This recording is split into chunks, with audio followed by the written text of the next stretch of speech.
sisi ndio tunaosafirisha na kuwavusha watu kutoka upande mmoja kwenda upande wa pili. Kwa hiyo tunahakikisha wale wa Tanzania wanaweza kufika kwenye maeneo yao na kuzalisha. Lakini katika eneo hilo la uchumi utaona kwamba tunahudumia miundombinu yote. Sasa hivi kwa mfano upande tunaposema taa za barabarani, taa za mitaani, Watanzania wanatembea masaa yote, usalama umekuwa mkubwa, lakini tunataka wafanye kazi masaa 24. Zaidi ya hapo tumeenda extra mile.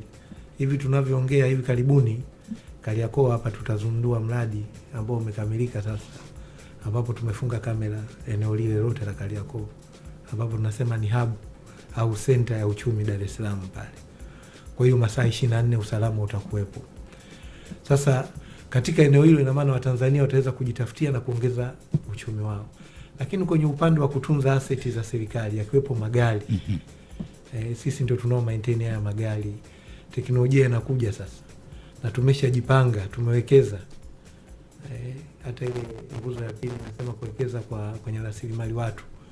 Tumeshawekeza kwa wataalamu wetu kwa ajili ya teknolojia mpya ya magari yanayotumia umeme, lakini yanayotumia mafuta pamoja na gesi.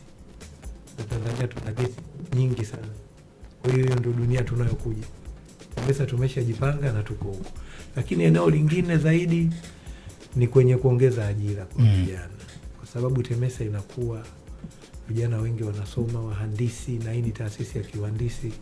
Kwa hiyo tunapoongeza hizi fursa ina maana tunafungua ajira nyingi kwa vijana na taifa. Kwa hiyo hii itahakikisha tunakuwa na taifa endelevu kama dira ambavyo imekusudia. Ni kwa namna gani mmekuwa mkishirikiana sana mamlaka za miji katika kuhakikisha kwamba ulinzi na usalama unaimarika, hasa katika vifaa mbalimbali ambavyo mmefunga ikiwemo taa kama hivyo, ili kuwa na ufanisi mzuri?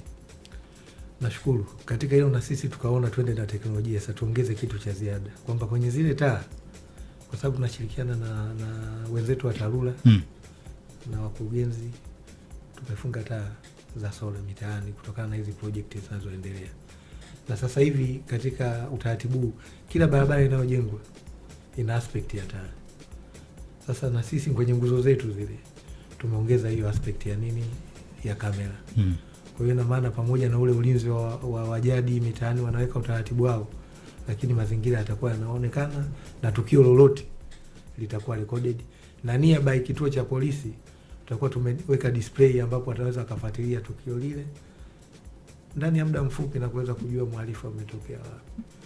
Kwa maana hiyo tutakuwa ni mji ambao ni salama sana. Unafanya tukio lakini baada ya muda mfupi watakuwa wamekukamata.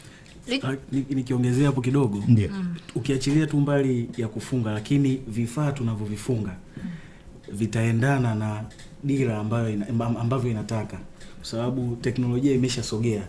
Kwa hata sisi tumesogea. Kwa hiyo haya mambo ya mawaya mengi mtaani yatapungua. Vitu vingi tutavyovifunga vitakuwa kamera utaiona pale, lakini hautaona mawaya, na lengo kuu ni kuhakikisha hatuchafui mazingira. Maana moja na niwe aspect ambayo ipo kwenye hili dira ya 2050 ni mazingira. Kwa hiyo hilo nalo tumelizingatia pia. Hilo nalo pia mmelizingatia. Sawa.